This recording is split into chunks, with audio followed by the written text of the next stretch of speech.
I'd like to call to order the meeting of the Eastham Zoning Task Force. This meeting will be video recorded and broadcast over local access channel 8 and through the town website at www.eastham-ma.gov. Good morning, everyone. Good morning. We have, once again, a full agenda and lots of conversation. We're going to talk about the present, not the future. We still have a lot of present in front of us. Carolyn, thank you, circulated meeting minutes a couple days ago. Why don't we, has everyone had a chance to take a look at those? Yep. Yep. Okay. Motion to approve the minutes. Motion, second? Second.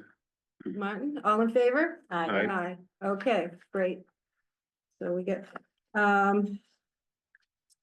you have debrief from planning board hearing, Paul. Do you want to, recap some stuff from the planning board, or is this, Everyone was here for it, right? everyone's at the planning board? Not Martin. At the Everyone public, except Martin. at the public hearing. Yeah. Is that a public hearing? So point of technicality, since there was a quorum there, do we need to do meeting minutes for that? Because it's a public hearing? If you all show up somewhere by happenstance, you don't have to all of a sudden become a quorum. Okay, good. Thank you. Well, And because we're gonna talk about some things today that relate back to the planning board, do we have to be careful about the thing about don't talk outside the meetings?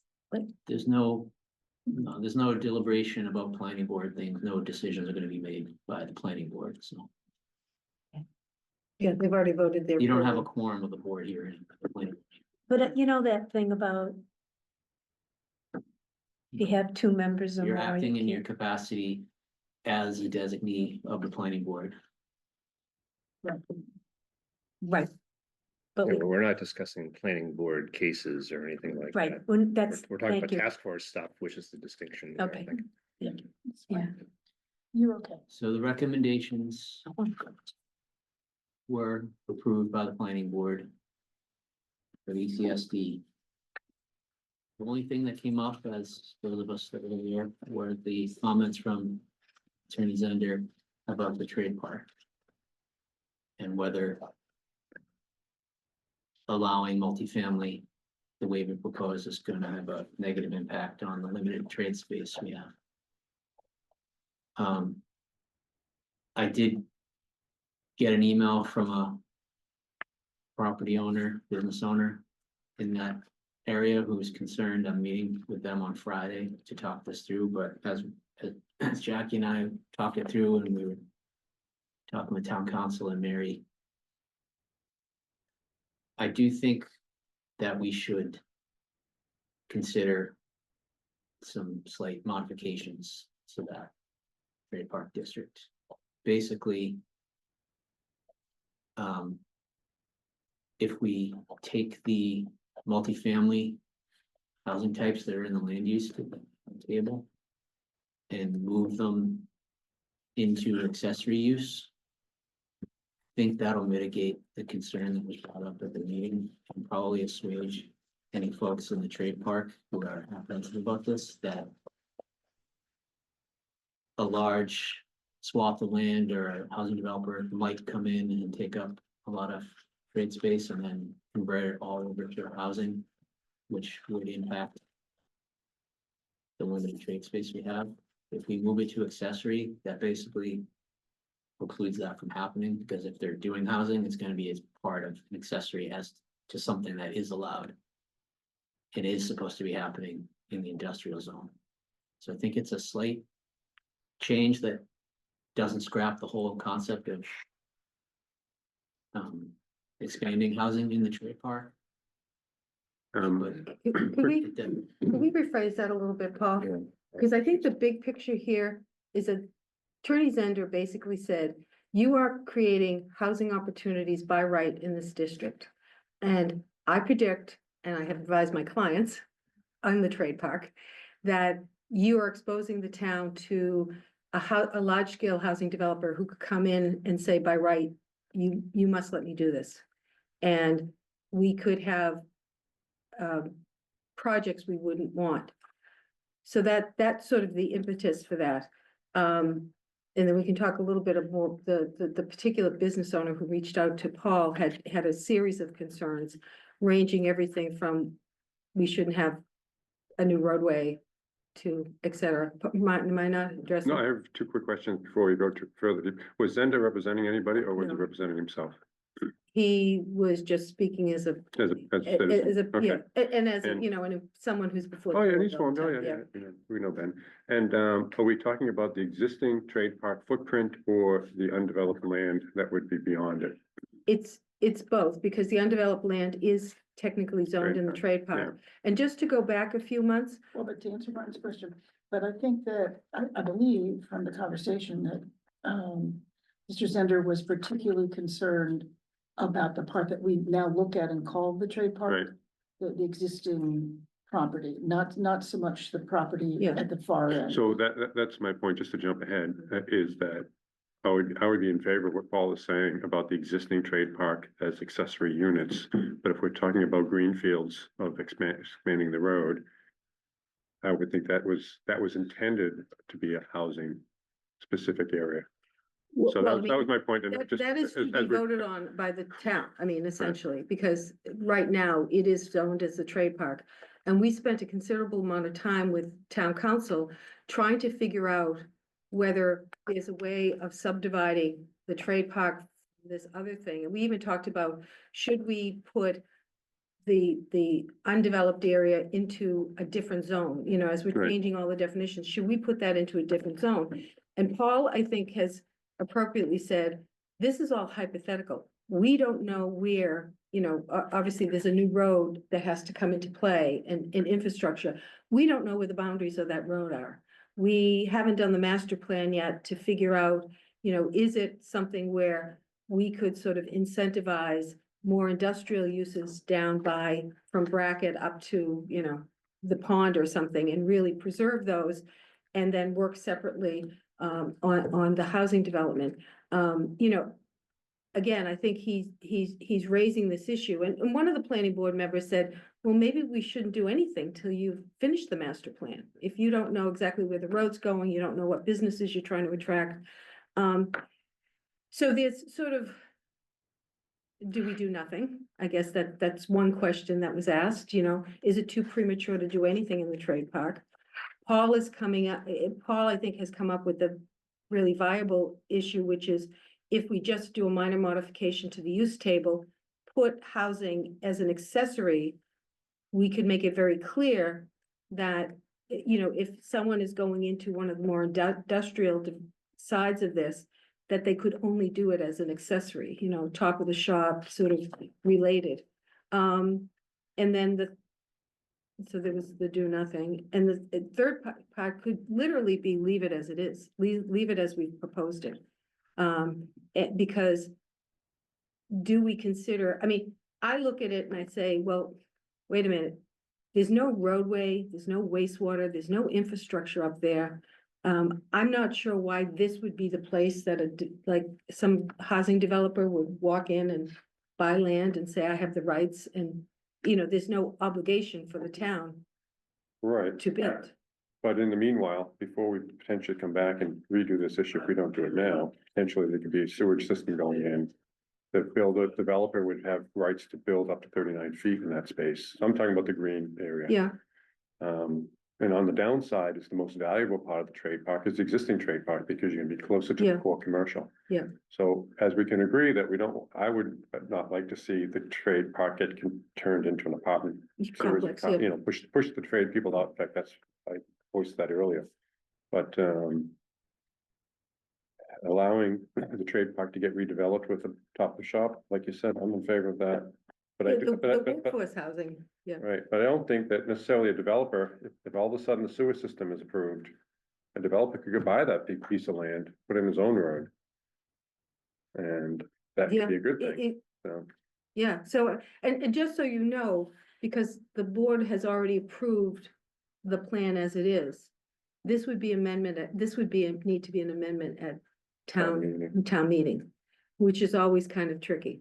So there's the, you know, we could abandon any housing thing, we could, Paul's suggestion is move things down to an accessory dwelling and sort of leave the big piece of land till future, or we could leave it as is. How would that affect us going back to the Cape Cod Commission and the other boards that we've got approval on? If we left it as is, there would be no change. Left as it is, the proposal as is. It's a Not proposal, the as current is. zoning as is. The proposal as is, we don't have to go back. Right, of course. If we want to make this change in the use table, have you reached out to Sarah to see if that would did. be a minor or major or modification? Yeah, I did. They're just double checking, but I anticipate that this wouldn't require any major logistics, because again, this commission's looking to see the overall what we're doing in line with the purpose and intent of the bylaw, and this would still be expanding the housing beyond what it is today, but tempering it with what we think is appropriate. So I don't anticipate, I mean, they're not gonna have any issue with running afoul of the DCPC, and that's what they're looking at. So Paul, let me ask you, change, propose it another way. Obviously, if it's just accessory dwelling, we leave the big parcel till later. You know, strategically, is that a good thing or a bad thing? I don't know. We can debate that. But if we leave it as is, if we don't change anything, what's the downside? It's the, if Ben Zender's prophecy comes to fruition that someone shows up and wants to do 60 units of housing next to the moving company, that would be the I mean, I'm trying to understand if we don't make any changes, which is the easiest route right now. Yeah, I mean, I think, like I said, there's infrastructure, things that could control that, but that doesn't mean that the developer who wants to do housing isn't just gonna buy the property and sit on it until the infrastructure is there and then do his housing. Meanwhile, it's blocked out the trade space potential. So I don't know if you got any further. I know this was raised with Carolyn. You know, we run into a situation with Ben Zender, if things are very specific, that's, you know, he gloms onto that, but when things are ambiguous, he makes an argument that legally the boards can't act, although we get very different advice from town council that in considering conditions or rejecting something, there are issues of community economics, financial and other things that the board could do. And this was raised, and actually Dan Koppelman said, wait a minute, Ben. I mean, Ben didn't say you couldn't legally do it. He said you would be hard pressed to find, to which Dan Koppelman said, no, Ben, there was a, I don't know what project it was. There was a project a few years ago that we said this is not right, whatever economically or neighborhood wise, and we stopped it. So how does that play into it? You know, the current intent, does it give the planning board the ability to protect against a housing development that the town might not want? It does. It does. I think we could push back on that, but I guess my preference would be not to be in that position to begin with. By someone coming in saying, I can do this, the zoning says I can do this. And I'm meeting all the dimensional requirements, and then we have to push back against something that we actually want and need, which is housing. Mhm. And then have to, I think we have the tools to do that, but then the burden becomes on us, the town, To to fight. demonstrate, to fight it. And we're gonna be fighting against something that we We want, do, so we're that's, fighting, yeah, that's my, when you said that, I'm like, but that's what we're here for. Yeah. so, you know. Like Mary said, we went through all these permutations of what to do with that trade park, and it really is that one lot. That's locked in, and we don't know. You know, we don't know what the. When you say the future- one lot, the current lot or the undeveloped piece, I mean, it's The all, undeveloped, yeah, I mean, It's the what, 12 undeveloped acres or piece is something? really the expansion Huh?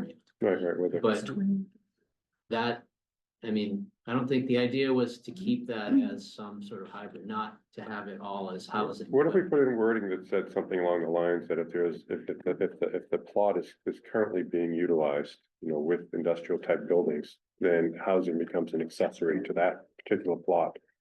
And if it's not, then all the other rules apply. You can build whatever you want, not whatever you want within the restrictions. I guess I think. Changing with a simple change to the table to make housing an accessory. Use, which protects the current trade park Mhm. from being torn down and made into housing. So it could be housing there, top shop, Mhm, back shop. Yep. Okay, and that would be relatively easy and simple to do at town meeting. And would show that we listen to the concern of the local businessmen who are concerned that they're gonna lose their, what limited shop spaces they have. mhm. The back part, which we hope will eventually be housing and or trade space, but whatever. Next year, because we are gonna take up issues every year, next year, we could look at the best way to address that particular parcel. Do we carve it out and make it part of a different, do we change the dimensions and make it something different? Or whatever we come up with, but I think the simplest and easiest thing is, and most responsive thing, is to simply make housing an accessory for now in the trade park. And next year, try and address the more complex issue of the undeveloped land, and if we're gonna do a road and. If we can start a dialogue with the owner there, and if we do the master Hey, plan. when you refer, Paul, when you refer to an owner, are you referring to an owner of the undeveloped piece or both? He owns both. I think he owns the undeveloped in a lot of, Well, he owns property in trade park that's developed in. that Yeah, large- in the end, okay. But that large undeveloped is zoned trade park, right? Right now. and he has all the So that's why we easements to struggle the with roads. how do we, without knowing where a road may or may not go, it's not subdivided into parcels. If any of that had been in place, then would have been a lot easier for us to say, okay, well, we split it down the middle, and this side of the road is that side, but not knowing. This is all speculation, and we don't know what'll happen, so that was why. How do we create another sub-district that's a hybrid? How do we do, we would just be. Probably going back, if we did that, we'd be going back, once the Anyway. road's in, to amend the map anyways. Which is where, the same place we would be a year from now, if we do a master plan, or the owner decides, yeah, I'm gonna subdivide it, and here's the plan, so we know where the plots are, and then we can go back and then. Right, So then we'll know, do we divide into another sub-district, or at least we know how to adjust accordingly, but. I think moving it to accessory is if we're gonna do something at town meeting, we want it to be Minimal. as minimal, clean, straightforward, and not add to any confusion, and I think. For all the points that Carolyn made, I think it's responsive. It's responsive to the comment, really the only comment we The heard. one comment. it's the only comment. And what's the only comment we heard at the meeting, but you've heard me say, I do get a lot of discussion Mhm. from people who want trade space. Where can I Right, we do. build a metal building and put an apartment above, because I can't get any place on Holmes Road? Is there anywhere else? I do hear that. I A lot of think gen- for town meeting, I think when people hear trade park, they think of what they see right now. And I don't know if most people know about that undeveloped land, because what would bring you down there? Right. So whatever we're gonna do, I think we need some sort of a visual so that people know we're not talking about, or we're not, that issue that was raised was not raised because of so much could be either, but there's a whole other swath of land down there that Mhm. people might not know about. Well, I think the concern's equal on both parts. I think it's Mhm. just the folks that are on the rest of Holmes Road now thinking, What will happen to what will them? happen to me. my lot? Well, what will happen to the lot next to me, or what? I mean, I think that's a more.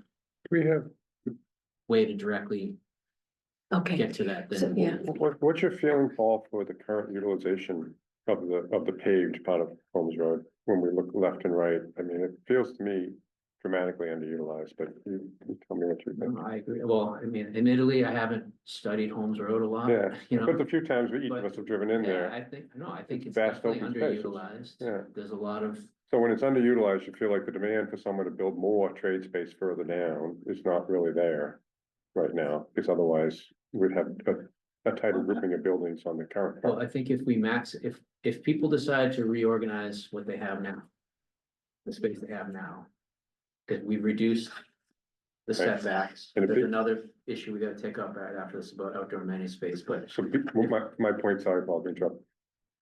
By doing this now, and by even talking about delaying it, we continue to freeze whatever happens there. Like if you owned a couple of lots on Holmes Road, none of us would have done anything with that land in the last 2 years either, or 5 years, because you'd say, well, the town is thinking about sewer, the town's thinking about all these topics, I'm gonna wait and see how it works out for me. And if we sort of Yeah. say we're doing this, and then, but a year later, we're gonna dramatically come back and change it a year or more later. I think that could put draw on people that might just extend this freeze period that we're seeing. I was gonna say, I think, you know, the master plan would really, you know, if we had a grant to do a master plan, you could really dig down into. I mean, right now, we're dealing with people or businesses who know the existing situation, the historic situation, and they've got a little bit of trade space. I mean, I think one of the things that I was surprised by in the one business owner who wrote to Paul this week was the fact that he was like, you'll make my road too busy. I don't want busy roads here. I just want to keep coming up and down Brackett Road. And it hit me. I said, this gentleman is not fully comprehending what the plan is for Brackett Road. Like if you Yeah, think yeah. your trucks will have ease on Brackett Road, you actually will have more conflict on Brackett Road, hopefully 10 years from now, 20. than you have right now. I mean, Yeah. so. I just wanted to lay out all of those things because I think it's, you know, I mean, Paul's making a proposal for town meeting. I just want to be sure everybody feels good about that. Kevin? Just a little different angle, but one of the other points that Attorney Zender was making was sort of an inherent conflict between housing and being immediately adjacent to trade business. And that is with the trades, you may have noise, you may have dust, you may have storage of things, whatever. Ours might be different, and what impact that has on the housing. And if the housing project, whatever it might be, is approved, does that hinder the activities at the trade park? So my question then becomes, I like the accessory use idea quite a bit, but what inherent issues stemming from that would you have if on the same lot you've got a trade use and you've got housing upstairs and you still have the noise, dust, whatever other kind of thing? There is Yeah, an but let me inherent ask conflict you, there, but well, let me ask you a question. So Attorney Bender, you know, argued the point about incompatibility, but at the very next hearing, you took up a project which was a combination of industrial use and housing, Mhm. and he argued that that was appropriate, Right. right? What was that project? The Brundage project, like a half hour later, he was Yeah. arguing the opposite point. Yeah. So I'm just, Well, he even made the point that was starting to talk about industrial clients. And then came out and said that, you know, if a housing thing goes in there, I'll be here to address that, you know, supporting a housing client. So Well, the nature of his business is he No, I takes mean, whatever he gets, you know. he's advocating for his client and will do so every Right. time, but it was the juxtaposition of his philosophical argument, and then he really argued Yeah, opposite the half hour later. yeah. that's what a lawyer does. That's what a lawyer Yeah. does. But I'm just thinking, practically speaking, does the potential conflicts between housing and industrial use, what does that do to the activities of the industrial use if it is infringement on housing in any way, especially even if it's in the same lot? I mean, how developable is that with the two uses, given the potential issues that trade parks generally? I think we've all been aware, you know, it's buyer beware. So I think people that are renting an apartment above a metal fabricating shop, because maybe they work for that shop or they work across the street as a truck driver, that we're trying to hit workforce, that this is going to depress the cost of living there, you know, from rents and so forth, and that's some type of workforce housing we're missing right now. Mhm. And that, yeah, it's not ideal, you're not gonna wanna go, you know, walk your kids or have a playground behind your building, but that's probably not what this housing is targeted for in the Right. trade park. I'm just thinking in terms of, does it infringe upon the potential trade park uses? I think that's where, if we put it into accessory, the trade park is going Rules to be as far as the The primary principal, right. concern, Yeah. and so really it's so when something comes to a board Mhm. for this kind of mixed use. That's, you look through it that lens, like not necessarily, this isn't gonna sound right, but you're not necessarily advocating on the strength of the housing piece, that's the accessory, so does this work as a industrial site? In line with what, you know, but where so that's why I think it's prudent to do this adjustment now. Again, when we figure out what's gonna happen with the undeveloped piece down the line, we may be able to then carve out a section that can be all multifamily housing, knowing that it's gonna be, we're gonna limit those Mhm. possible confrontations, because we can set it far enough away or whatever. But until we know that, it's Yeah. tough to block that out. Yeah, I agree that that's something you do in the future, but making an accessory use. Instead of just saying that anything happens in the trade park, housing would be an accessory use. Can we limit that as an accessory, you know, to lots that are already developed? Spot zoning, Then, what's that? that's spot zoning.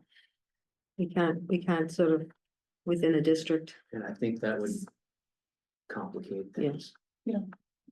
I think if you just say it's an accessory use for now, Not that word accessory, might, then we have accessory dwelling units, you don't mean accessory, you mean, Well, right now, accessory dwelling units and top of the shop units are allowed by right as accessory in the trade park. so even top of the shop, we refer to them as Right. accessory. The way it's in the, yeah, it's kind of the way It's- it was in there, it's. I think confusing. Apartments above a permitted commercial use is the way it's written in the Right. thing, but. So there's that, and then accessory dwelling units, because an ADU might be. Doesn't have to be necessarily on top of a Right, shop, so but we allow those by right now as accessory. what I'm saying is the use of that word, it has a double meaning, thank you, yeah, is what you're saying. I am You are. saying that. No, I Because know it confuses with the accessory meaning ADUs, but I think. secondary. it's So built isn't in- there another way Well, to- it's built throughout our zoning, our definitions. Paul, what Paul's taking as It's accessory. accessory, Yeah. okay, But that's what we do, so if we put things like apartments, townhouses, multifamily buildings as accessory, that means. You can't do it as a standalone, so Right. that's someone who's doing that is. Doing basically a mixed use site, so they're putting something in there, developing the site with something that is allowed as an industrial use. And adding. That's the accessory right, part. I So it guess I can't- like and the it can't word be- mixed use better than accessory. Well, I Moving guess- right along, Well, in the use Mixed table, use has right? its own meaning Right. too. That's where it gets. Yeah. yeah, And then there's a limit to how much. Square footage and how much site area you can use, so it's not like mhm, you can say it's mixed use and have all this how, you know, the housing overwhelming industrial, just to say that you have. Industrial has to be more. Physically, space wise has to be secondary. right, They're good Accessory defi- to the industrial use. Yeah, I think the definitions are good.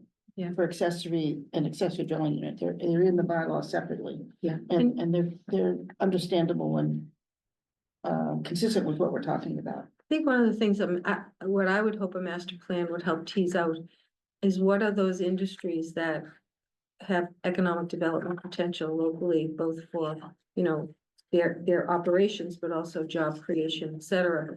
And, you know, and we have to be thinking about the noisy, dirty industrial side of things. But I've heard from Paul for years that what you call more of the clean, you know, the plumber, the electrician, the storing in office space I mean, you could think of storing an office space, certain types, lots of, some environmental businesses and things. There could be lots of businesses in which they could run their business and housing would not be at all a conflict. Right. But we don't know, because we haven't done the economic analysis, we don't know what percentage of the demand is out there for that versus the So- dirty industrial and. So given our long agenda, Yeah. if we beat this enough that we know what we want to do. I propose that we change the use table to make housing accessory in the trade park area. Offer that amendment at town meeting. And any other discussion waits until next year after the master plan or whatever happens. Does anyone else have a different proposal? No. All right, so Carolyn's motion is sort of on the table. Do I have a second? Second. All in favor? Aye. Aye. I guess we're unanimous. So Yeah, so. we have an amendment the to town next- council. Well, the next step is the April planning board meeting, bring this back to the planning board. It's more of an FYI, right? Because their hearing is closed. Well, we want them to vote to endorse this. Okay. So now we have a solid recommendation that this is the right thing to do, that we can report back to the planning board. And then I'll ask the planning board to take a vote to recommend The amendment the amendment, which will be presented at town at meeting. town meeting, and then we'll have town council type up the magic words that we need to get Okay. done. And I'll just make a mention that as we're talking about compatibility of housing and industry, that Porta John companies going to be located in trade parks. When you Yeah. ride your bike up the bike path into Wellfleet, and you pass a couple of them on the left. When is the next planning board meeting? The 19th, April. April 16th. 16th. Thank you. So there's another item I want to bring up about trade park, and this was from one of the concerns. We're in the dimensional table, we are recommending that 10% of the site be set aside for outdoor amenity space.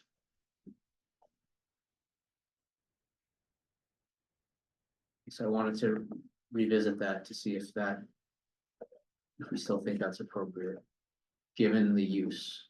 So if we're talking about an industrial use, that's not going to have any public facing. They put just put a Porta John there and say that's success.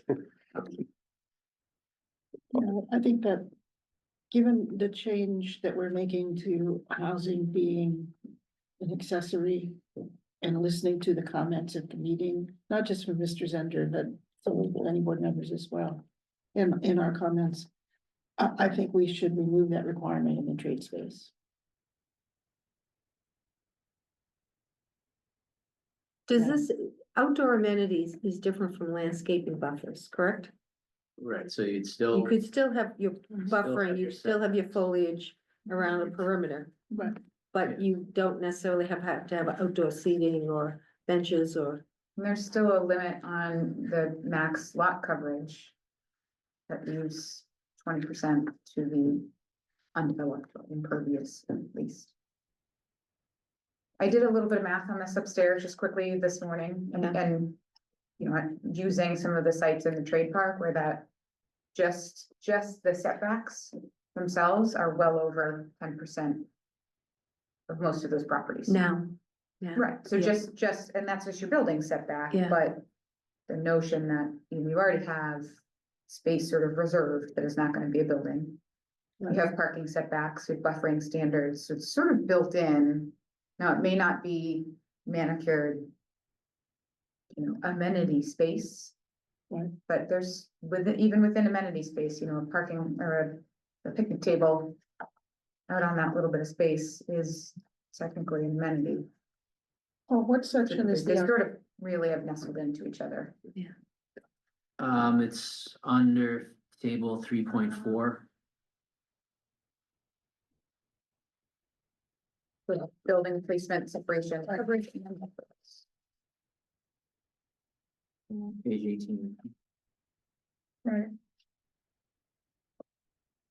Yeah, well, by definition, the trade park area doesn't necessarily lend itself to outdoor amenity space. There's nothing that would limit somebody if they wanted to do that. We're not saying they can't do that.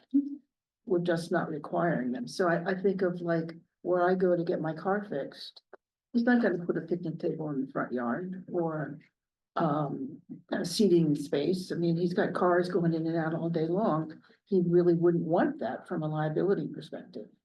I wouldn't think. I mean, maybe That'd be one the- in the that's back the for waiting room. toys, but yeah, well, actually, sometimes it is. So I think striking that for the trade park is appropriate. I don't think it's not appropriate, but I know when we were talking about this initially, this is just a spitball. We talked about what if a brewery wanted to go in there, a la Cape Cod beer, and have some sort of outdoor Yeah. stuff with pop-ups, or what if They can. the coffee roaster out there wanted to, have more of a retail face, in the front of their production business. They can. They There's can. nothing that. There's They nothing can that still do that. they can still do that. It would make it optional, not required. Right, so like a beer garden's a great example where their business model necessitates outdoor amenity space. We don't need to require it, that's how their business runs, We would just need Versus to their allow it. that's all. car manufacturer. And So we're not doing anything that prohibits it. We're Right, just but if not we're saying- mandating it But if we're currently. saying you have to have 10% and they only got enough for 5%, but it's enough that, then Right, we're inhibiting that. right. Well, let me also ask you the question, though. We run into the same issue, it's pre-existing non-conforming. So we're gonna run into legacy stuff all over this trade park, correct?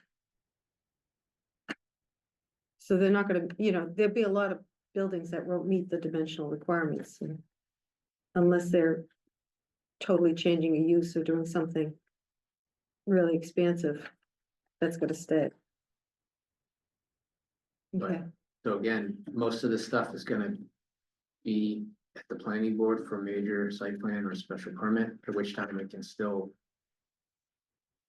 either require, depending on what level of review it is, require or press that it's not enough speed. In order for this to happen, you're gonna do this whole brewery thing and you got 2 picnic tables, like, how is that actually gonna work? So, yeah, no, and then it's gonna get into issues of parking and Right. traffic Yeah, I mean, and everything. it's gonna be. Anything like that down there is gonna be problematic, the way things are, which is another reason to do the master plan, Yeah. because then, and then start working with the folks down there to say. Cause maybe some of this stuff needs to be, maybe the parcels need to be subdivided, or, I mean, that's a lot of logistics down there, but it's like just some of those lots are very awkwardly shaped where. Just, you don't, Mhm. there's all kinds of stuff. There's cross easements, there's people driving across other people's properties with. Whether or not they have any legal easement or it's just a handshake deal, I mean, who knows? Sure, So all the more reason why this, master plan. we gotta start working with people, cause. And hearing like, what do people wanna do down there? Do they wanna do mix of retail? Do they wanna have. A public facing piece in there, the housing, obviously, so.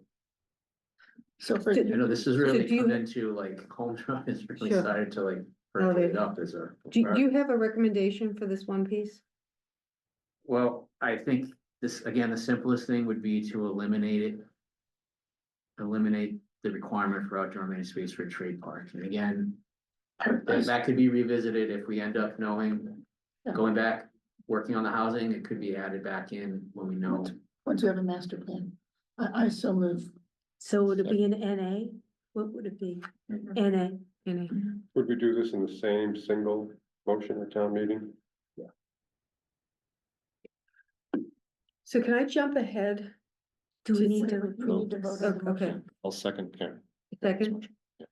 All in favor? Aye. Making this back? Aye. Aye. We're in consensus. Could I just, an issue that came up in the hotel motel conversion, but I just want to raise it here. In case we have to do something, is that. We have proposed zoning changes that have been approved that create sort of. Either incentives or restrictions depending upon where you sit for affordable housing and other sort of things. And restricting units to year-round rentals versus short-term rentals. Those are, I learned for the first time this week that those are considered covenants. And that unless, and there's a question as to whether they can be put in perpetuity, which I think the lawyers are looking at right now. But typically those covenants have 20, 30, 40-year durations on them, that you're putting a restriction on this property and it's defined. So we're waiting to hear back from the attorneys in terms of what that is. But does this apply here? I mean, is this just these covenants when we're incentivizing folks to do top of the shop housing or any other kind of housing? Do we need to sort of consciously be aware that we need to put sort of time parameters in here? Yeah, so if you're getting the height bonus, that's gonna be, we put the language in there that that's a deed restriction. Is it, but did we say didn't put- permanent? No, we didn't put the time. Where is the time restriction? I've never heard of time restrictions on covenants at aging out. I mean, In Massachusetts? I, thing, or- well, yeah, I'm in a subdivision, original subdivision that was formed like in 1990. And in my subdivision documents, it says that there's some stipulations. One is you can't put any fencing in until the covenant resolves, which was 30 years. Oh. So in 2002, I mean, people Yeah. have been putting fences up and nobody's been challenging them, but I'm saying that was a covenant that was there. Okay. Yeah, I've never come across covenants that have time restrictions. Well, I mean, when I heard this the other day, it raises lots of issues of everything we've been doing for the last several years that we haven't sort of dealt with the issue of covenants, like even top of the shop housing, you know. And this is my question. I mean, we're talking about put Holmes Road aside. We've got top of the shop incentive stuff going into, you know, the Town Plaza and Tea Time and all of those places. Do we, is this one of those things that we should be talking right now about? I mean, if we're gonna have an amendment, should we Well- have an amendment that puts? I mean, I can ask, but the word I got back from town council for the other one was that there's nothing that inhibited us going for the 99-year lease. 99-year, it's not a lease, it's a I mean, covenant, sorry, covenant, so we could do that. I just think right now you're gonna be in a difficult yeah, political debate with someone who wants 20 years versus 99 years. yeah, I hear what you're saying. The other half of my brain though is like, if we start putting in these things hard coded into the bylaw and then things happen where, I don't know, for some reason it's not legal to do it, or we have some. It's also presents issues if you're tied to these hard numbers. I mean, there might be some thing where it's a great deal, but it's only gonna work if it's 60 years or whatever it is, you know, we don't wanna. Well, my only experience in this is when I was on mass housing. This was a huge issue only insofar as in the early 70s, they built thousands and thousands of units that had a 40-year covenant. And the whole category of properties was called expiring use. And like, But were those covenants tied to the original funding from HUD? That was my understanding, that when housing was coming off of yeah, it probably, cycling through that, it was when they were funded by yeah. HUD in the 40s and 50s, Yeah. 50s mostly, that's for those covenants. I'm not seeing the connection between covenants on private property and what we're doing here with zoning. I don't think any of the zoning stuff that we're discussing has any time limit. The zoning is the zoning, Yeah. and otherwise it gets recorded on the deed. but, well, that's the question. When I was hearing the attorneys the other day, I was questioning whether, like, restricting year-round rentals and no short-term rentals, that's the kind of covenant that they were saying. But no, it's not a covenant, we're putting deed restrictions, like in the cottage community conversion, the requirement is that you put a deed restriction against short-term rentals. And I would think that, It's a covenant. It's the covenant. what's that? For the conversion of the cottage colonies, that's the covenant that's required. but we didn't specify, The just, it duration. doesn't specify duration. So But are we using the word covenant and deed restriction interchangeably? I mean, I assume a deed, a deed restriction to me is a higher priority than a covenant. Not a high priority, but, as a superset. I don't know legally what the difference is. I mean, actually, we're specifying that this covenant has to be for this particular version, that it has to be filed at the registry as part of the condo master deed and all that kind of stuff, so that it all goes together. I think the deed, I think the covenant is more of the principle, Martin, and the deed restriction is the action that solidifies it. Yeah, the bylaw says execute a covenant with the town of Eastham, which is a written document. And then record it with the registry of deeds, which Yeah. is then a deed, becomes a deed restriction. So, I mean, I'm saying we're using the same word interchangeably, Yeah. but they're not exactly the same. I'm not seeing how that times, I don't see how that times out the way it is in the current zoning. Well, So it doesn't, but this came up that the applicant proposed a covenant for 20 years.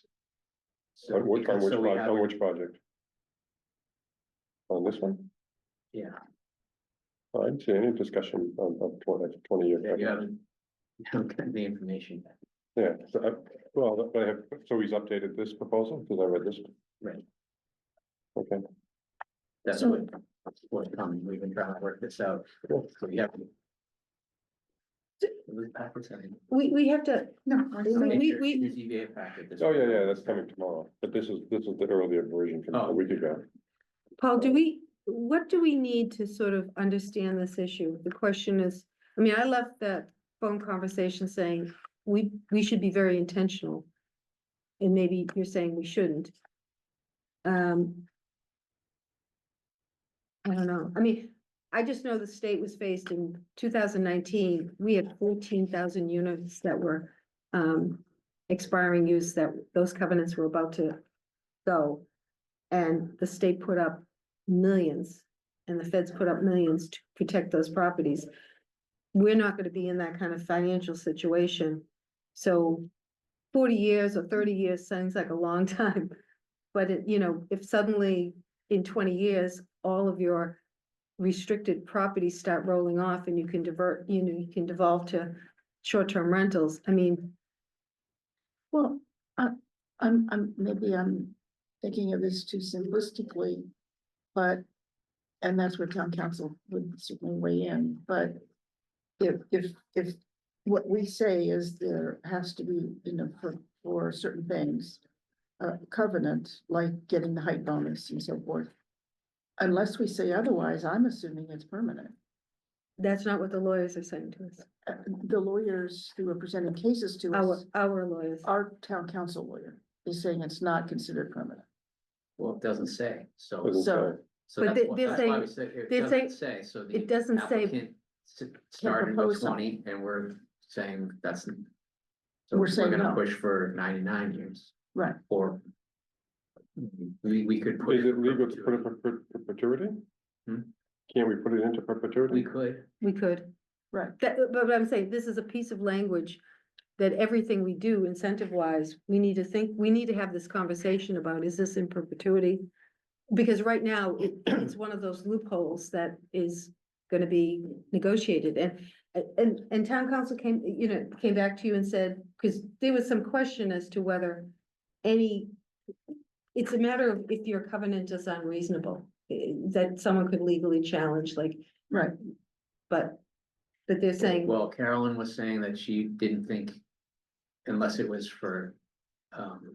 Tied to an affordable housing type of thing, that's where she was coming up from the 30 years, that's what she saw, but. The land use, the other land use determined. The last thing I got back was that we could push for whatever we wanted for it, because it's not.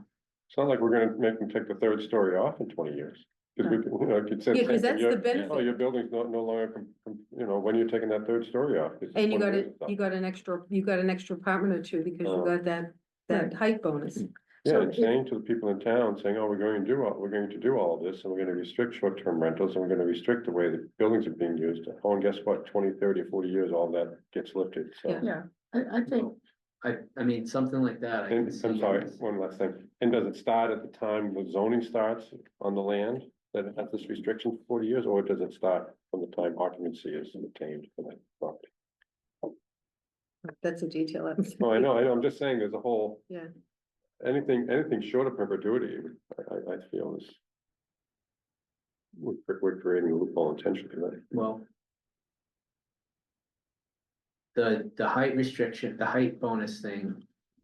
Perhaps that's something that. Lends itself to stipulating, because obviously the buildings. It is what it is, so we want to preserve that. But it is. That's gonna be a special permit. Where the deed restriction documentation has to be worked out and approved. So. We have.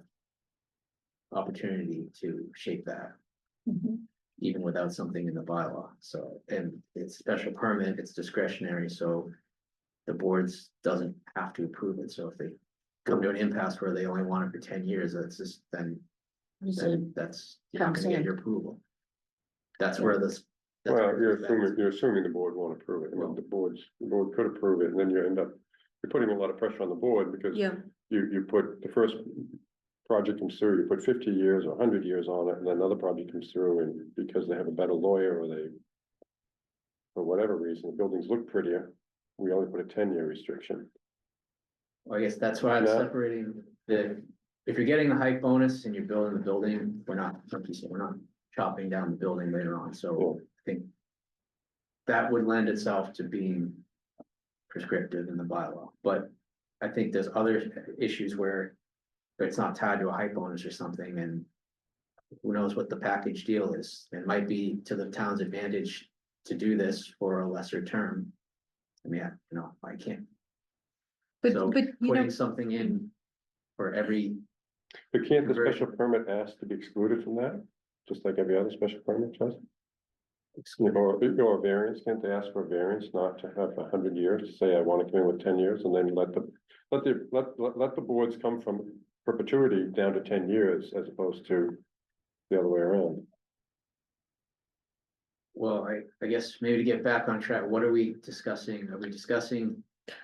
Changing some language now, or, well, if we have an amendment going before town council, I mean, going before town meeting. My general question is there a piece of language, because this is all the DCPC, not just Holmes Road, but the rest of it. If we're now identifying a gap, should we plug that gap since there's language that needs to go to the town? I mean, because you're in a situation, go ahead. are you talking about the height bonus situation or? things- Well, we could do it the whole, I mean, we've got inclusionary zoning. That's a requirement. Well, we can't do anything on inclusionary right Yeah. now. What do you mean we can't do? That's not. town meeting. No, I know, but I'm just saying, we're addressing that next year. what are we going to?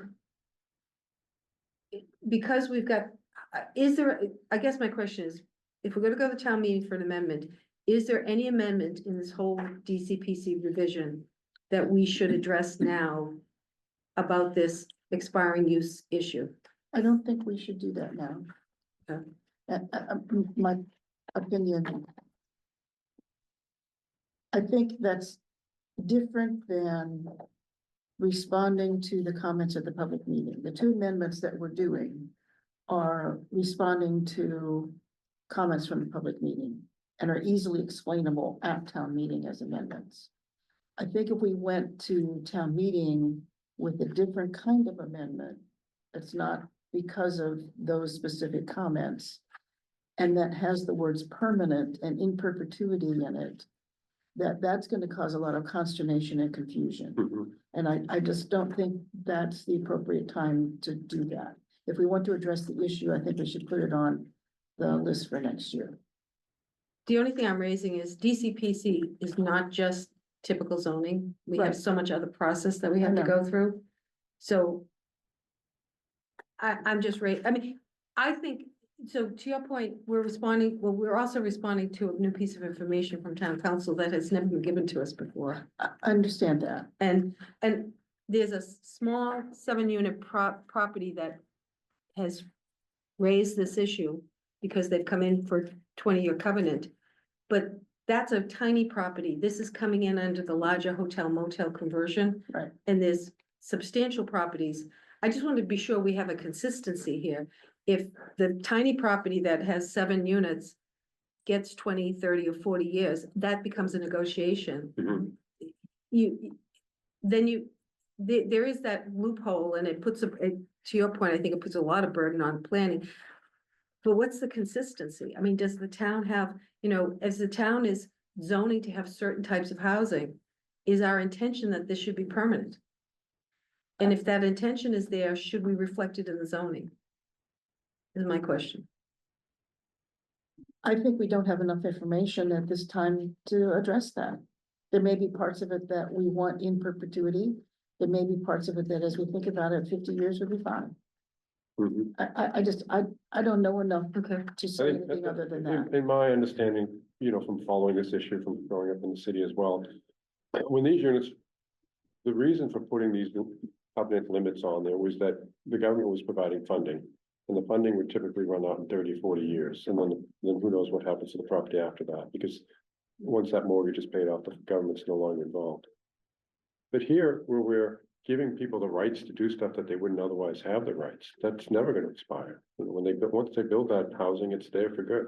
Right. There is no so if a different project comes in, let's say somebody applies for a project to build somewhere in the DC or PC that's getting HUD funding, and that puts some other limits on, how much of it has to be affordable for 30 years, maybe it has to be 50% affordable.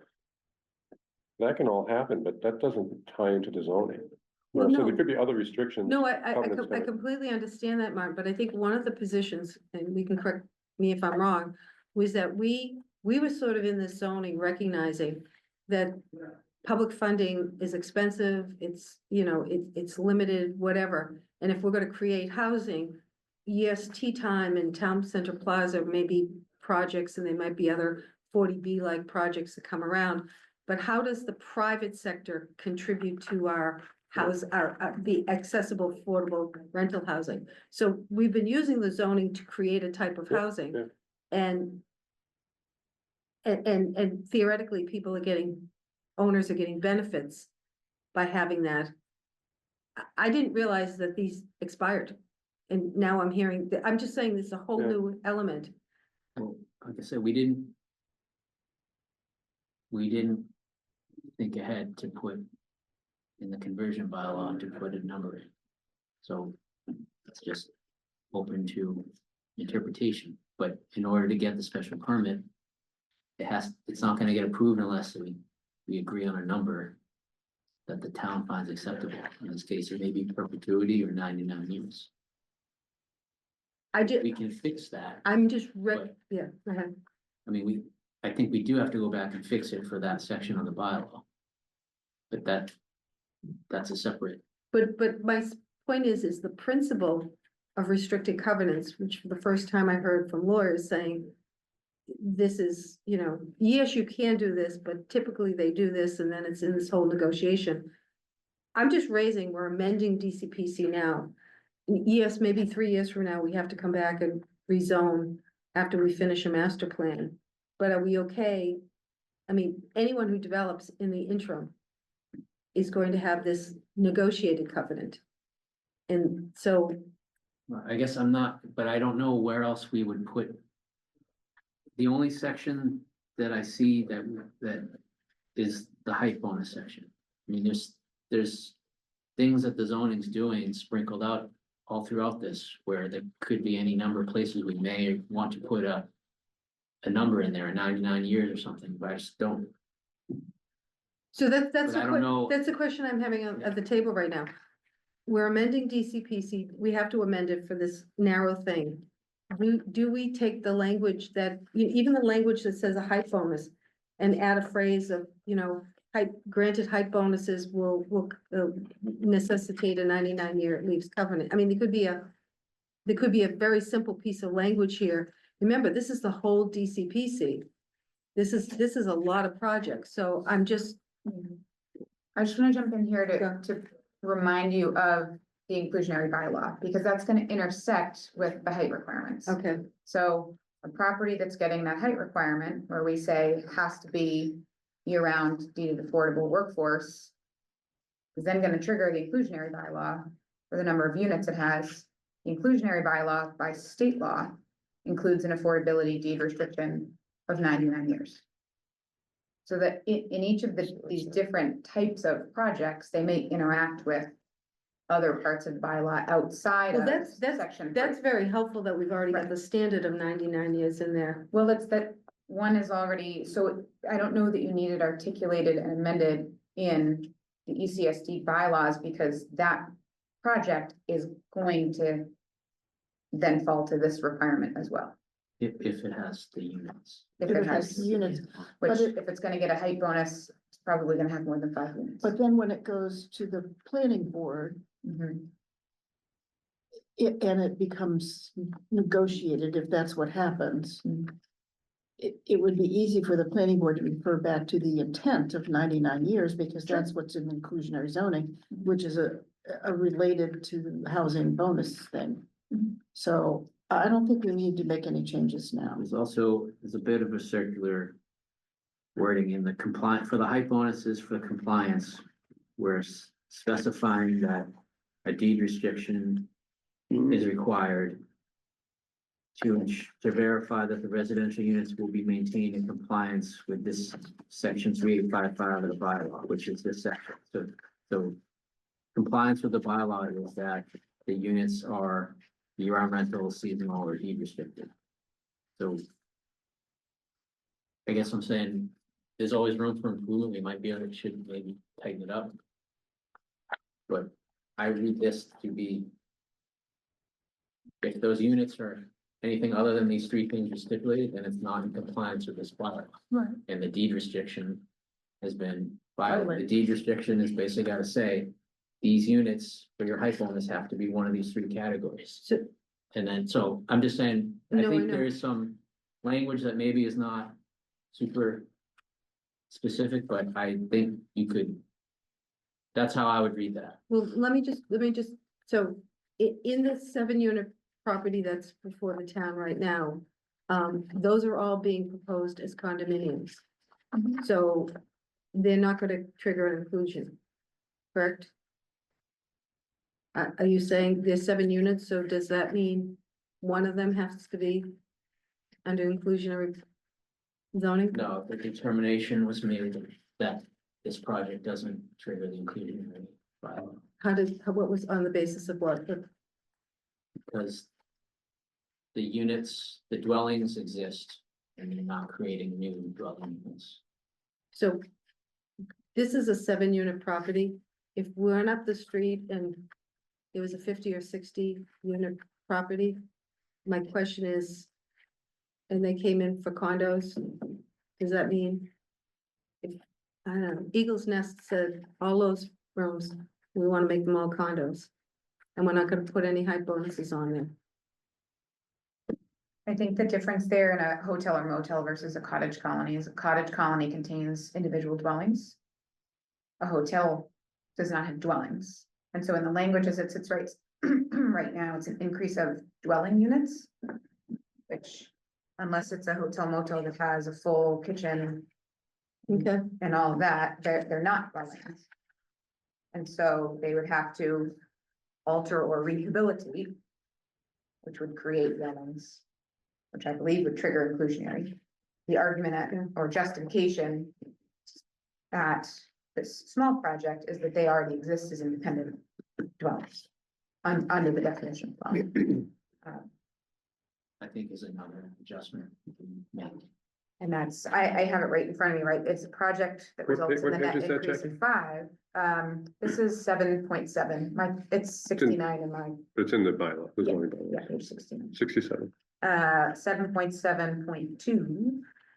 Net increase of 5 more dwelling units as part of a single application, whether by new construction or by the alteration or rehabilitation of existing structures. Okay, So I have a note to myself. I'm just after being a this little devil's discussion about the advocate here. I'm question of trying to change of use No, I as a push this. consideration for This- next year. This is I think this language should be tightened up, specified, because there's plausible argument for interpretation both ways. But I don't think this is the time to do that. At this Yeah, town meeting. I don't think it was. Well, town we meeting. can't Can't, technically do that. right. okay. But Well, I was just narrowly saying, we have an amendment at the floor. Right. Is there any language? So, I mean, if people feel like, no, there isn't language we should put in here, I'm just saying this covers all the private properties in the DCPC, not just Holmes Road. So Right. how do we, and Jackie, your point, the top of the shop stuff, there's also that applied to the back lot.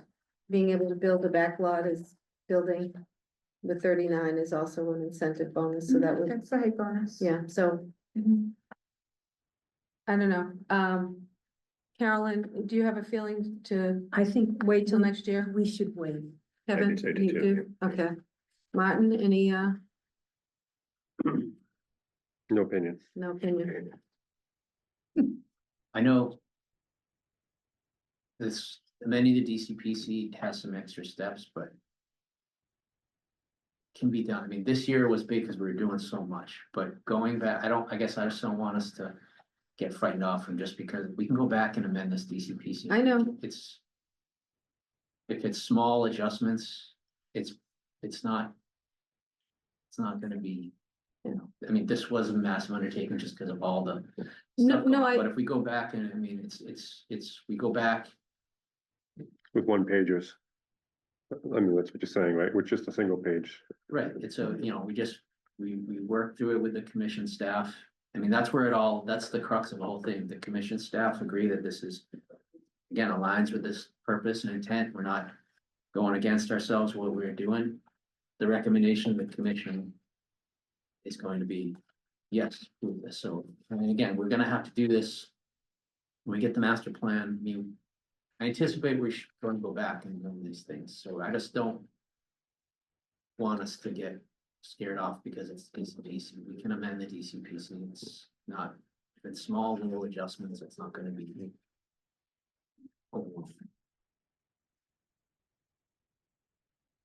So do you have a motion for this? Would you were raising? Well, you had. Are you ready? The outdoor, We did the outdoor amenities and we did that, so there's nothing here. There's nothing else. I don't think I raised that. You didn't raise, I raised it, I actually raised it because I was thrown for a loop, because I was saying to Paul after listening to the attorneys, I was like, wait a minute.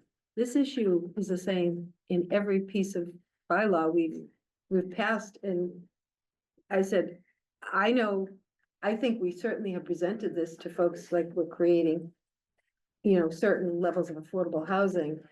And I think the caveat that then how long they must maintain that is open to negotiation was just a very new concept for me. Yeah, but I think even just in the discussion here, is pointing Yeah. out that there's a circular argument that we're getting, a lot of these projects are getting a bit caught up on that and still haven't Yeah. done that year lease anyway. But it just sort of, my interpretation is that this begs the question, we would need some time to gather information so that next year we could put it on the agenda and make sure we've nailed down every single incident where it could happen. And Yep. make sure, because we could try to amend it now and still think of something 6 months from now, so, oh, we forgot this. Yeah, that could happen. You know? Yeah, Okay.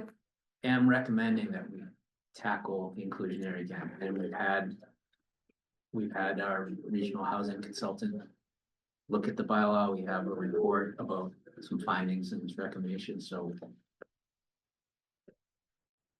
some preliminary work's already been done with some suggestions on it. Okay.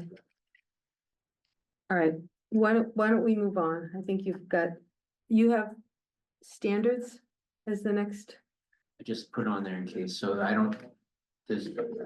this is changed the on- design guidelines that are going to, Nothing's changed on the nothing's document. changed. That's the 16th is the hearing. Yeah, On those. And,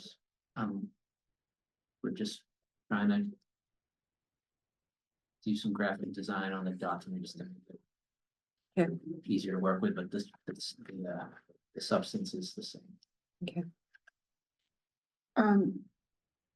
One of the things that we talked about last time was, discussing with the town moderator if at the town meeting, members of the town come forth with questions or comments or concerns about specific line item verbiage in the bylaw. And no one will have, except us, will have the warrant, have the bylaw in front of them. It's available online. How we will handle so that everybody in the audience knows what we're talking about, whether that be through some kind of, I don't know if there's gonna be a Yeah. PowerPoint available. I still have to talk with Jackie. I don't know what the Okay, setup is in the new auditorium, what they're gonna do. yeah, because since we're in the auditorium as opposed to outside, that might lend itself to something, but, Okay. okay, We're running late. no surprise. No surprise. Are we ready to shift to the ADU conversation? I think that was all. That was all we have here. So we know we got one amendment. And now let's talk about ADUs. No, we have We two. have two. Oh, two. Is there gonna be They'll in be one? together. Two Two concepts in one? topics in one. One, Yeah. yeah. Okay. So ADU.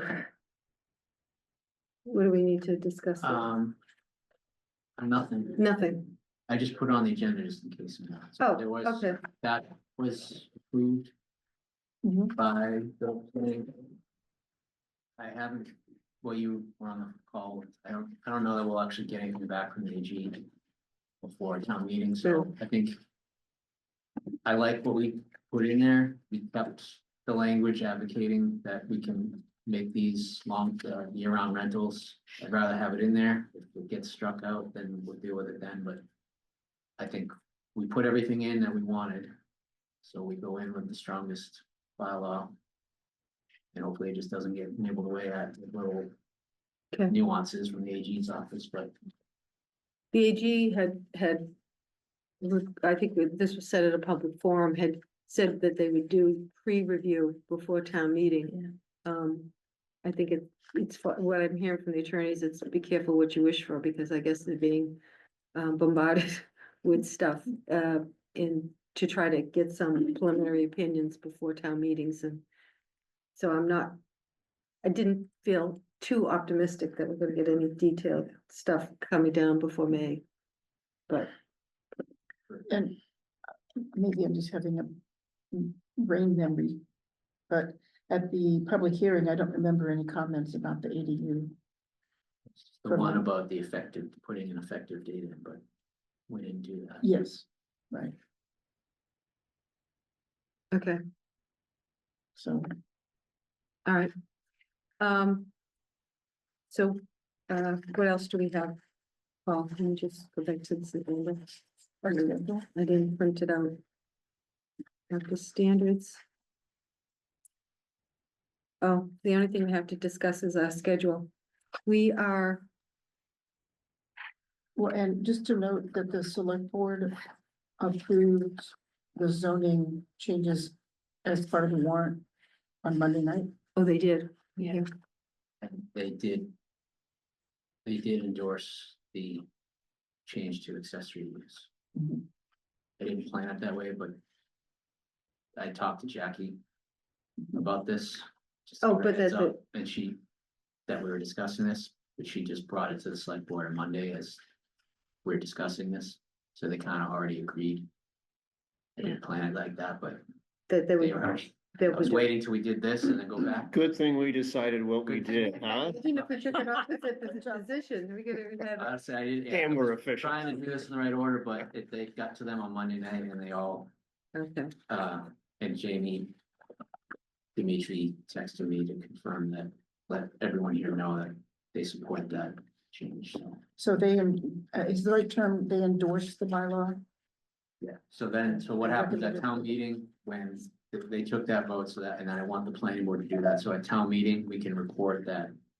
both select board and planning board have approved this It's change. approved, that's, I think that's Change the word. before you at town approved. meeting has been approved by both boards. Okay, So we can like do this nice and clean and everyone knows there's no. okay. And I wasn't there for the FinCom, but did they approve it also? You presented to them? I don't know if the FinCom, They didn't take their votes yet, which is, no, they did. Oh, they but did? This was after the FinCom. The FinCom hasn't done that. Okay, They had already voted on their. So they need to still vote on it, do they? It's up, they don't have to, it's just, well, they had a procedure. We asked them at the end of our presentation, are you gonna vote? And they said, oh, no, we take a whole vote. We vote on all the amendments together. Did they take up all the amendments and vote to did. approve them? they did, just they already did that before. This, so. Okay, So they've approved it as written. Just not with these two newest pieces. In the warrant, it's gonna read. Select board, planning board and FinCom. All have recommended Amended the this. changes. As presented in the warrant. And At the town four. meeting, when we do this, we will be able to verbally report that. Planning and select board have endorsed this, okay. and we're gonna post the. Changes on the town website, which is what our warrants pointing everyone to the town website, so all this stuff will be. Out there ahead of the town meeting. and the pre-town meeting. Second? Yes. And that's so we can. Go over all this again, another opportunity to make people aware. You know, will that be at the auditorium? I think they're just gonna do it as part of the select board meeting here. And that's the 22nd. Hmm.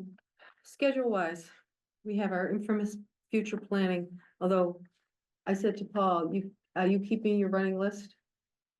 Yeah, Oh, good, because like every week he says, something else for next year, something else. I said, we've already got 42 items. for So when it comes to something Volume else, 2 already. yeah, well, that's what I wanted, the topic I wanted to bring up about the, cottage community conversion. Okay, As something for next year as well, put it on the list. Mhm. I was surprised to see when I had to read through this. Bylaw specifically for next week's case, that the only, that we're basically approving a new subdivision for the town. You're creating 7 new houses that are gonna have rights, individual rights. And so forth. So, But the only restriction I saw was for the long-term rental restriction, short-term rental restriction. And now I'm hearing for the first time that they want to limit that they want to put a scope on that of 20 years or less. Other topics such as the size, the shape, the location of these cottage communities. Are they going to be able to just come to zoning? You know, if you buy one of these small houses, you're gonna be able to make it go up, go up to 30 feet. You're gonna be able to expand it 10 years from now, or are you buying the footprint? Because everything about the college communities that you bring forward is non-compliant. Now the setbacks and minimum space. you had this issue last year though, didn't you? so.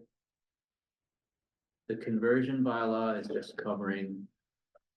Conversion, so making sure that basically don't become short-term rentals, For a period of time. right? I know, I'm just. I know, well, Well, that's- wait, our recommendation to the board is you shouldn't grant that permit unless Yeah. we get it for perpetuity or 99 years, whatever the board Yeah. is gonna. Yeah, I'll be, okay. But beyond that, yeah, they would have. They would have the option to expand within the limits of the site coverage. I'm saying that this is not a subdivision that was created in the normal way, which would grant those rights, and that I don't think it's outside the realm of. Is it possible for us to put into the bylaw next year to say that the size, shape, and location of those units should be preserved? If you're buying some of these cottages, the value of them is through the roof, by the way, as we know. But do we want to see these small 400 square foot units get turned into bigger units? Well, I guess to answer the first part, yeah, we can absolutely discuss that, explore that. But right now, if you have one of these cottages, you have the option to expand it, but it's only within what your site coverage limitation is. So for cottage colonies, it's divided up evenly, the lot area is divided evenly, so everybody has, 1/7 of a, yeah, this we case. did it that way so that we didn't have people, if you did it any other way, you'd be dividing a lot, you'd be able to basically build a. the first two people come in, get a lot of, not a lot of Exactly. sites. So the whole left point was over. to allow. Yeah, I mean, so we can explore that. I'm not sure that we can prohibit someone's ability to completely not be able to do anything with the property. No, not do anything. I'm saying, and I was specific when I said preserving the size, shape and location. And in that view that you could knock it down and rebuild something that looks the same. But if you're gonna be advocating that this is a historic element of Eastham, these cottage colonies. And what makes them historic is the look, the size and the, you know, I'm following the, you know, the form-based code here. You know, thought process that when I drive by a cottage community. It should probably look the same to me 20 years from now, whether good. Yeah, I mean, I guess I don't know if we can outrightly prohibit someone from being able to expand the property. They're building. We're giving them a special permit to allow them to convert from a single lot into a cottage condominium development. Subdivision, that's my view of it. Well, it's not, I know we're just, that's why when we go through this, we have to be careful, because subdivision has a very No, specific no. definition, and this is not a subdivision. The It's way, not a subdivision by technical law, but as far as everybody, you know, there's gonna be 7 people living on a little cul-de-sac or 20 people, whatever, I don't wanna be specific to one case. But whatever, Mhm. it's gonna act like a subdivision. It's gonna feel like a subdivision. And when you put in a subdivision, there's a much higher bar for you to get across, you know, site review and planning. so again, I'm open to going through all this stuff, it's just we have to. The subdivision is a totally different, I know. you know, it's a specific thing, and I don't think, my gut reaction is that I don't think you can prohibit someone from being able to expand their property to some extent. That's why we put in the language about the site coverage specific to cottage colonies and properties that have multiple dwelling units. Because otherwise you basically saying you can't ever, Change the size. yeah, I don't think you can do that, but we can go through that and figure it out together. And your other point about it not triggering affordable, inclusionary zoning is, I'm fine with that. Like you said, it's existing buildings already. okay. So we have a lot of work next year. I have one the more what we thing. did- Go ahead. I have one more thing to Yeah. add to the list. So when we look at, this is in the zoning code 7.4. And 7.4.1 is, the purpose of this section is to ensure that residential development is designed in a manner that does not overwhelm Eastham's distinctive character. And then it talks about as a rural seaside community. And that preserves the historical development patterns and character of the town. But when we look at how we determine that, we use the numbers of lot size coverage. And this first purpose seems to get knocked out or ignored because we're not concerned about the historical development patterns and the town character. So I'm just wondering down the road, is there a way to take this intent, purpose? yeah. And somehow, quantify it or make it count, because I don't think it There's no counts teeth in it. now. What? There's no teeth in it. No, I mean. It's like we're Who's supposed to doing it? consider it, Right. and we think, it's like, we considered it, nah. And we go, it defaults to, and when the project's being proposed, everyone goes to the objective, the number, and says, this, your bylaws allow for this. Right, And that's, if it ever went to land court, that's gonna carry a lot of weight. And this is, it sort of reflects back to a conversation you and I had Yep, months yep, ago, and I don't even know if this is feasible. But when you're taking a neighborhood who's developed and there's houses ranging from 1,000 square feet to 1,600 square feet, and that's basically what you've got there. And you do have a large lot that sits right on the edge of it, part of that neighborhood, and someone comes in with a 4,000 square foot house. Those numbers may allow for that, but it's not in keeping with the intent of the development pattern and everything else. And one thing that I don't know if it's possible, you and I touched on it, was giving it a little bit more teeth that's objective, is can we put some additional provision in there that limits on a percentage basis that the house can only go up by X% given Above the median. above the median in that neighborhood. So if you got, so yeah. let's say 1,800 square feet is the median, then it can't go more than, I don't know, 50%, 30%. We'll argue about the number.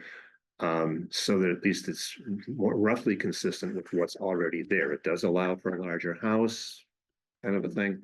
They want to knock down what's there and build something bigger, that's still allowable, but there's an additional limit put on that. They can't just build a 4,000 square foot house because they want to. right. It seems a little more consistent with that language. So just a history, when we were doing development limits, obviously we spent a lot of time on those charts. But we spent an equal amount of time on this intent. And at the time, we debated this issue about whether the intent should actually have some numerical handcuffs to it. And the argument at that time was, we're putting a lot of restrictions on, maximum. This is where we should give the planning board some discretion. The intent was, that was supposed to be equally considered as well as the chart.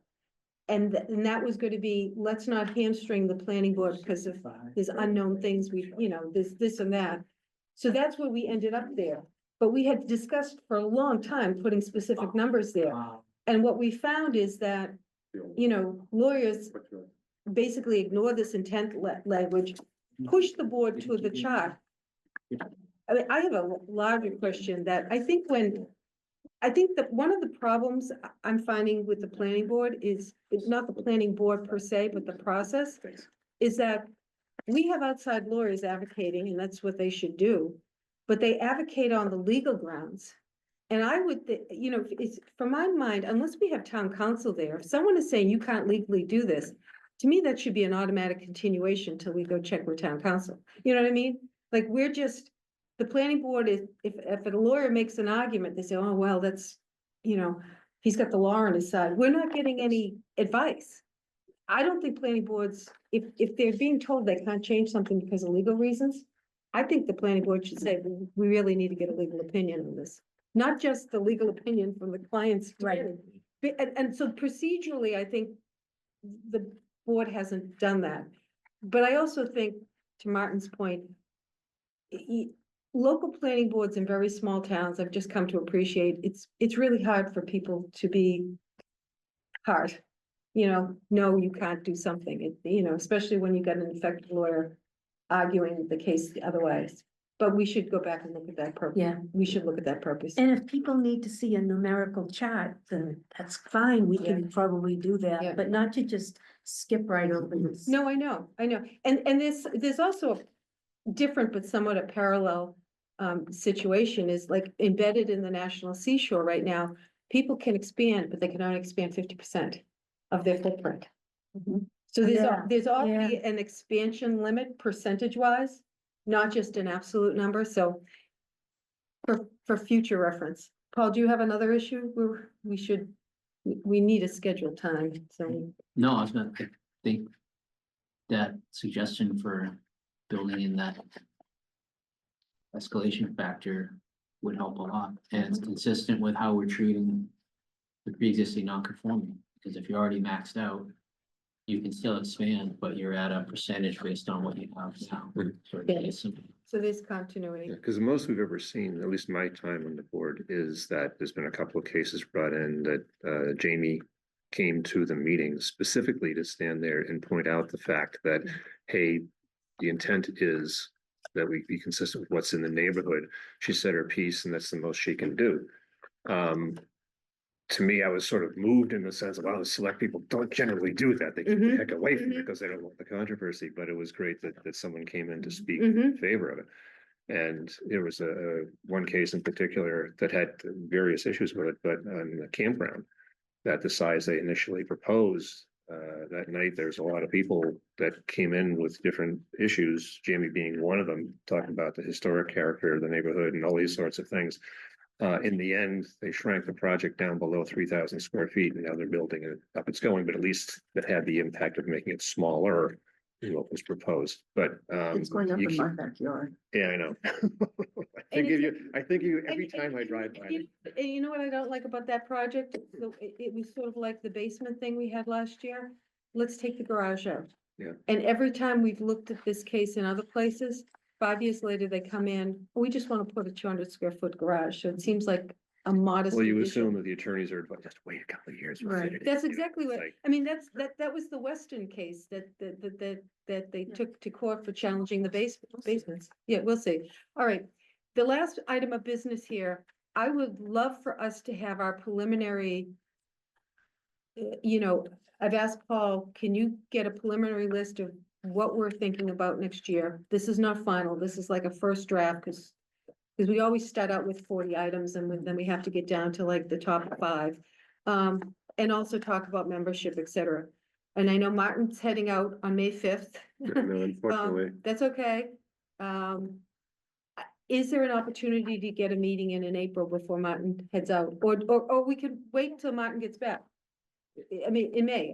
We could go with him. We could go with him. Second, He's got plenty of space. you're also, you're assuming I'm coming back. I'm going to Ireland. I have properties I have to He take has care of. properties. I have hundreds of trees. I have to. Yeah. Global warming is bring a affecting things. chainsaw if people. you want to cut the trees down. Look at the weed. Yeah. Yeah, Okay. I have, Do people have schedules? I have my schedule. And we can talk about when we want to meet in the future, but I think these morning meetings are working for me. I'm just saying. Well, that also may depend on if there are any members and what time Yeah, frames are Exactly, available. exactly. I'm out of the country between the 4th and the 13th Of April. of April. I'm gone until the 22nd of April. You're gone till the 22nd of April, okay. 22nd, that's the pre-town meeting, Yeah. select board, okay. I'll be back for that. Okay, I'm thinking, do we want to meet after that pre-town meeting in case something comes up at that pre-town meeting? sure, I mean, there's Wednesday, the 23rd of April, which That is, works, that you're works. back, you're here, that works for me, yeah. Paul? Mhm. Yeah, 10 to 12? Okay. Does that work? Okay, you got it, you're written down. Oh, that was quick. On the 4/23 4/23, yeah. at 10, at 11 or 10? Why don't we do 10? We're talking about our future, because we're gonna have 2, and we're already. Yeah. An hour and 40 minutes into this one, so. Okay, great. 10 o'clock, April 23rd. April 23rd, Okay. planning for the future.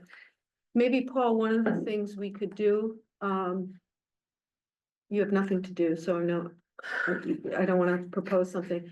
Even if it's a set of one-liners, going into that meeting, when we set the agenda, could you just put a one-liner of, you've been keeping the laundry list of what we might need to adjust, so we have a starting point, and then people can add to that. And again, we'll have to prioritize the list further down the road, but let's just get the universe documented, and then we can talk about new membership. And also, if we look at the issues we're gonna be dealing with next year, we might identify some skill sets that might be Yeah. appropriate, again. Does that work for you, Paul? That's fine. Okay. All right. So pre-town meeting on the 22nd. And those are usually like at 5:30 at the terminus with the, Yeah, I think they just do it as part of them. okay, we'll figure that out. And then we'll meet on the 23rd. And then it's May 5th. Okay, It's on the calendar. here. It's on the calendar. April 22nd at 5:30 here. 5:30? 30 here, okay. Do Right. many people go to that? I guess not. Sounds like a. And small- like the first year we did it, we were at the library and there was a good turnout. Last couple of years, I mean, yeah, people come, but it's not like, But you're planning it for this room? Is it? that's yeah, what- Okay. yeah, it's just the way. Okay, no, I'm not arguing, I'm just putting it in my calendar.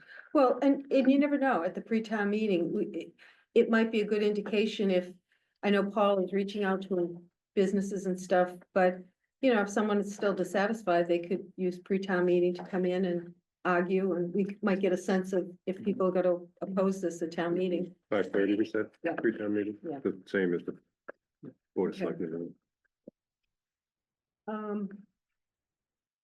Any other agenda items, any other business you wanna bring up, Paul? No, I just want to thank everyone again. I know I keep thanking you, but it is heartfelt. This is a lot of work. You guys have just done outstanding. We thank you because we know your agenda's got other things on it Yeah. besides this. I think we did. At some point, you should get some sleep, If we come out of this with just 2 tweaks, Oh, yeah, that's not bad. I think that's You know, pretty No, awesome. I think that's very there's good. always a million things we could go through and we'll check Right. ourselves and overthink it and underthink. Especially since the tweets are we're leaving, we're not gonna, we're not gonna apply what you see in front of you. We're not adding something new, it's by subtraction. No, I And- appreciate you Yeah. hanging in. This is not easy stuff and we've had a lot of meetings and a lot of Oh, time. and on it, there's so a- and that is, well, I do appreciate it. Well, I think the reaction from the Cape Cod Commission was pretty clear that the topics we covered and the amount of work we did and the detail that we went through was Mhm. what shown. Yeah. You all know, I don't have a big ego about this stuff, so I don't like to toot my own horn, but I think it's more a reflection of us and the town, but honestly, like every time I'm at these meetings, I was just on with the commission staff talking about updating our hazard mitigation plan, and I was explaining that the timing of, we're gonna do that. We got things baked into the strategic plan that call out, we're supposed to do that, we're doing the climate plan, all these things, and like this, they were like, I wish other towns, because they're gonna help us with that plan, and like, I Right. wish other towns were doing it like East End, so Mhm. and that was the comments back at the commission hearing, so I mean, that is more of a reflection on townwide, I think we're doing a good job. And the committees are working, it is, it doesn't always work out exactly, but I think that's not, that's No, rare for other towns to be, we have a good Other cohesive. towns are, I don't know if you Struggling. kept seeing in the that paper, was- Truro decided to form a task force. I mean, they never asked us, they said Eastham has a task force on zoning, we're gonna have a task force on zoning, but the few things I've read, it's kind of like a small group of people to bounce ideas off of, it wasn't quite This, what we were it doing. only works if from the select board to all the other committees, like Yeah. are on board and working together and understand all these things clicking together, because then the staff isn't able to do all this stuff as effectively, so that's what I'm saying, it's like we're just lucky in this town that we have a lot of cohesion. And I think part of that is my experience with some of the town committees that I've had the opportunity to be on is there's been a thoughtful what's the right word, thoughtful selection process to get people on committees who participate, who think, who do the work, as opposed to on a committee just because of a title or a distinction. So we get people like all of us sitting on this table and all the other committees I'm on, where people really put in the time and effort to really make it Yeah. serious. And that starts with the selection of the people on the committee. Because they're I think often opportunities for people who want to join a committee just because they think it's the right thing to do and it'll be a fluffy thing on, you know, and I think that makes a big difference. Some people use it to pad their resume for Um, future things. No, there's definitely, like, on the zoning board, there are people that never ask a question, never challenge anything, and I'm not degrading them, maybe they just agree with stuff, but Right. I might be too verbose sometimes, but I would rather have somebody that I disagree with, That participates, that participates as Yeah. opposed to just Yeah. showing up. Mhm. that makes a big difference. And, So- the town is, I think the town is very well run. I was out for dinner and, you know, we're still in time. I'm not gonna go. Yeah. Anyways, I was making that point to 6 gentlemen last night that I had dinner with. They were all moping about their tax bills. And I, you know, so I had to make the point of saying, I think we're one of the best run towns in the state. But definitely one of the best run towns on the Cape, and that, you know, even though we've balanced funding for our budget, taxes are going up. You know, because everything else is going up. The taxes are going up because the salaries are going up. And replacement costs, which was an interesting, Rich made this point this week, that Mhm. traditionally the town had a significant savings as we replaced employees and didn't hire employees. So somebody who was here 30 years retired, they were getting replaced with somebody who was 30 years old, making a lot less. That doesn't happen anymore. Mhm. That's Yeah. That's very true. because they can't afford to I look. mean, personnel's gotta be, I haven't looked at the budget, but it's gotta be 80% of the line item, you know. Staff and benefits, that was always But as a if you budget want person. And our bond rating has improved dramatically What in the is the last bond decade. rating? You're like the guy at dinner last night asked me that too. I'm like, I'm just telling you it's improved. I'm not telling you the number. It's better. I don't know. Better, That's a okay. good question. Oh, that's good. Paul, Do we quick- want to adjourn? or Yes, I think we we should. can, and I I have a think, separate yeah. question. Paul. Do I have any other business? If I hear no other business, do I see a motion to adjourn? So moved. Kevin, second, Seconded. Martin, all in favor? Aye. Thank you all. Thank you. We can.